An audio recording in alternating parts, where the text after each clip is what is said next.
ሰላም ጤና ይስጥልኝ ውድ የመድፉ ቤተሰቦች እንደምን አላችሁ? ይህ ስለ አርሰናል ብቻ የምናወራበት ቻናላችን ክላሲክ አርሰናል ነው። በትላንትናው ዕለት እንግዲህ በኤምሬትስ ስታዲየም የተደረገው የአርሰናል እና የሊቨርፑል ጨዋታ ምንም እንኳን ያለ ግብ አቻ ውጤት ቢጠናቀቅም ከጨዋታው በኋላ ግን በዓለም ዙሪያ ያሉ የስፖርት ተንታኞች መነጋገሪያ ሆኖ አልፏል።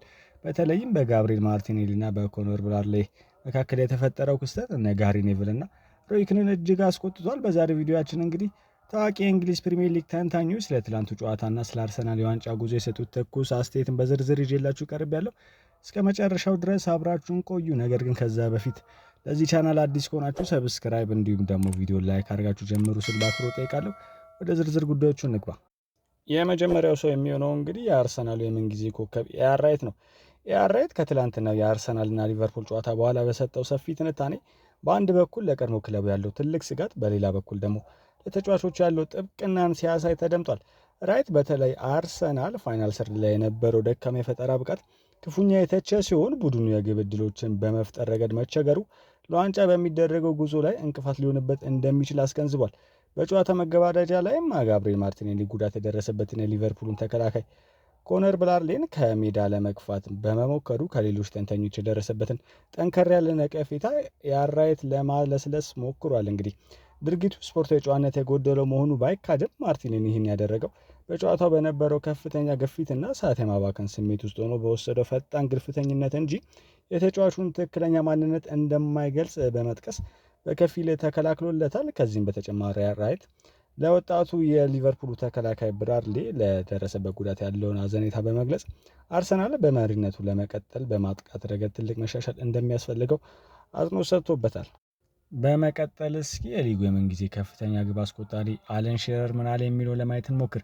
አለን ሺረር በበኩሉ ጨዋታ ለግብ መጠናቀቁ ተከትሎ በሰጠው ሰፊ አስተያየት ግጥሚያው በታክቲክ ረገድ እጅግ የተራቀቀና ጥንቃቄ የተሞላበት እንደነበር ገልጿል። ሺረር እንደገለጸው ሁለቱም አሰልጣኞች የተጠቀሙበት የመከላከል ስልትና የተጫዋቾቻቸው የሜዳ ላይ አቀማመጥ ለተመልካች ማራኪ ቢሆንም በአሰልጣኞቹ እይታ ግን ከፍተኛ ጥራት የታየበት ነበር ብሏል። ሆኖም ግን ሁለቱም ቡድኖች ከመጠን በላይ ላለመሸነፍ የነበራቸው ፍላጎትና ስጋት ጨዋታው ላይ ሊታይ የሚገባውን ግለትና የግብ ሙከራዎች ገሎታል ሲል ተችቷል። በተለይ በሁለተኛው አጋማሽ ጨዋታ ወደ መሃል ሜዳ ሽኩቻ ማዘንበሉና የሁለቱ ወገን አጥቂዎች ወደ ግብል ከመድረስ ይልቅ ለተከላካዮቻቸው ድጋፍ በመስጠት ላይ መጠመዳቸው ጨዋታው ለገለልተኛ ተመልካች እጅግ አሰልቺ እንደነበረ በግልጽ ተናግሯል። ቡድኖቹ ለነጥብ ያላቸው ጥንቃቄና ከኳስ ውበት ይልቅ ውጤት ላይ ብቻ ያተኮረ እንደነበር መናገር ችሏል አለን ሺረር። ሌላኛው ሰው የሚሆነው እንግዲህ የፕሪሚየር ሊጉ ንጉስ ቴሪ ኦንሪ ምን አለ የሚለው ለመመልከት እንሞክር። ኦንሪ አርሰናል በሜዳ ላይ ነጥብ መጣሉ እንዳሳዘነው ገልጾ በተለይም ደግሞ ቡድኑ በማጥቃት ቀጠና ላይ ሊተነበይ የሚችል ወይ ደግሞ ፕሪዲክቴብል እየሆነ መምጣቱን ተችቷል። አርሰናል በአሁኑ ሰዓት በአብዛኛው በቡካዮ ሳካ እና በኦዴጋርድ በኩል በሚደረጉ ጥቃቶች ላይ ብቻ ጥገኛ እየሆነ ነው ያለው ኦንሪ። ይህ ደግሞ እንደ ሊቨርፑል ላሉ ጠንካራ ተከላካይ ላላቸው ቡድኖች ስራቸውን ቀላል እንደሚያደርግላቸው ገልጿል። ስለ ማርቲኔሊም ሲናገር ብራዚላዊ ተጫዋች ግብ ላይ ለመድረስ ያለው የውሳኔ አሰጣጥ ማሻሻል እንዳለበት ተናግሯል። ማርቲኔሊ አንድ ለአንድ በሚገናኝበት ወቅት ኳስን ይዞ ወደፊት ከመሄድ ይልቅ ወደኋላ መመለሱ እንዲሁም ደግሞ ተገቢ ባልሆነ ሰዓት ላይ ወደ ግን መሞከሩ እድሎችን እያባከነ ነው ሲል በዝርዝር አስረድቷል። በጨዋታው መገባደጃ ላይም ስለተፈጠረው ግጭት ሲናገር ምንም እንኳን የተጫዋቹ ስሜታዊነት ቢረዳም እንደ አርሰናል ያለ ትልቅ ክለብ ተጫዋች ሁል ጊዜ ክላስ ሊኖረውና በሜዳ ላይ ለሚያጋጥሙ ነገሮች ከስድብ ይልቅ በብቃት ምላሽ መስጠት እንዳለበት መክሯል። በአጠቃላይ ኦንሪ እንግዲህ አርሰናል ዋንጫ ለማንሳት ከፈለገ በማጥቃት መስመሩ ላይ አዳዲስ የፈጠራ መንገዶች መፈለግ እንዳለበት ተናግሯል። አራተኛ ሰው የሚሆነው እንግዲህ ፖል ሜርሰን ነው። የቀድሞ የአርሰናል ኮከብ ፖል ሜርሰን በትላንትና የጨዋታ ውጤት እጅግ መበሳጨቱን ገልጾ አርሰናል የሊጉን የ6 ነጥብ መሪነት ወደ 8 ከፍ በማድረግ ተፎካካሪዎችን ተስፋ ለማስቆረጥ የሚያስችለውን ወርቃማ ዕድል መጠቀም አለመቻሉ እጅግ ተችቷል። ሜርሰን እንደገለጸው ሊቨርፑል እንደ ትላንትና አይነቱ የጨዋታ ጫና ውስጥ በሚወድቅበት ወቅት አርሰናል ጨካኝ በመሆን ጨዋታውን ቀድሞ መግደል ነበረበት። ሆኖም ግን ቡድኑ በማጥቃት ረገድ ያሳየው ደካማና የፍርሃት የተሞላበት እንቅስቃሴ እጅግ አሳሳቢ መሆኑን ጠቁሟል። በሜዳ እያለ እንዲሁም ደግሞ ደጋፊ ባለበት ሁኔታ እንዲህ አይነት የሊግ ጉዞ የሚወስኑ ጨዋታዎችን ማሸነፍ ካልቻልክ ዋንጫው ለማንሳት ትቸገራለህ ሲል አስጠንቅቋል። በተለይም አርሰናል ተከላካይ ሰብሮ የሚገባና በጠባብ ቦታዎች ላይ መፍትሄ የሚፈጥር አጥቂ እጥረት በግልጽ የታየበት መሆኑን የገለጸው ሜርሰን በጥር የዝውውር መስኮት ክለቡ በአጥቂ መስመሩ ላይ ለውጥ ካላደረገ የአሁኑ መሪነት ጊዜያዊ ሊሆን እንደሚችል ስጋት ማስጋርቷል።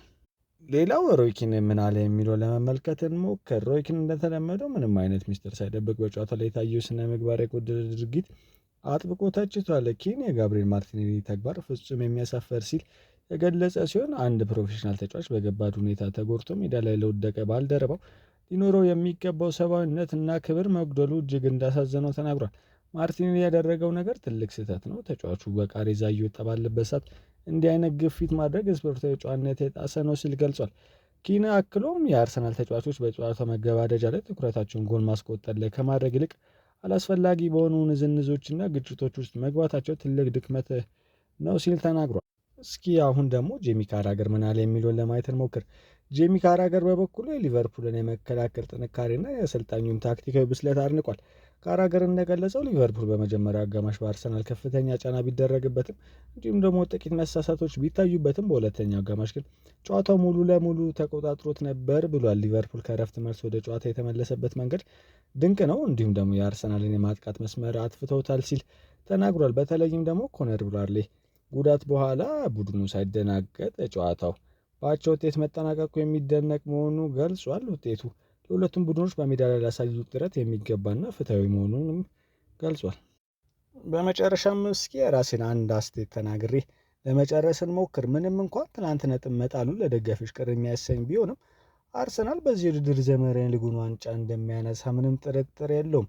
ምንም እንኳን ትላንት 3 ነጥብ ባያገኝም አርሰናል አሁንም በደረጃ ሰንጠረዡ አናት ላይ በ6 ነጥብ ልዩነት እየመራ እንደሆነ ይታወቃል። ሊቨርፑል የአምና ሻምፒዮን እና በማንኛውም ሰዓት አደገኛ ሊሆን የሚችል ቡድን ነው። ከእንደዚህ አይነት ትልቅ ቡድን ጋር ነጥብ ተጋርቶ መውጣት እንደ ኪሳራ ሲሆን እንደ ጥንካሬ ሊታይ ይገባል ብዬ አስባለሁ። አርሰናል ከባለፈው ዓመት ስህተት ተምሮ እንዲያሉ ጨዋታዎችን ላለመሸነፍ ያለው ዲሲፕሊንም የብስለቱ ማሳያ ነው ብዬ አስባለሁ። እና ውድ የአርሰናል ደጋፊዎች ትላንት ነጥብ መጣሉ የጉዞ አካል እንጂ የፍጻሜ ምልክት አይደለም። ቡድናችሁ አሁንም መሪ ነው፣ አሁንም ጠንካራ ነው፣ አሁንም ደግሞ የራሱን እድል በራሱ መወሰን የሚችል ቡድን ነው። ስለዚህ ዋንጫው ወደ ሰሜን ለንደን የመመለስ እድሉ ሰፊ ነው እላለሁ። እንግዲህ ለዛሬ የነበረን ዝግጅት ይህን ይመስል ነበረ። ቪዲዮን ከወደዳችሁት ላይክ፣ እንዲሁም ደግሞ በዚህ ቻናል አዲስ ከሆናችሁ ሰብስክራይብ እንድታደርጉ በአክብሮት ጠይቃለሁ። በቀጣይ ፕሮግራሞች እስከምንገናኝ ድረስ ሰላም ሁኑ። ቻው።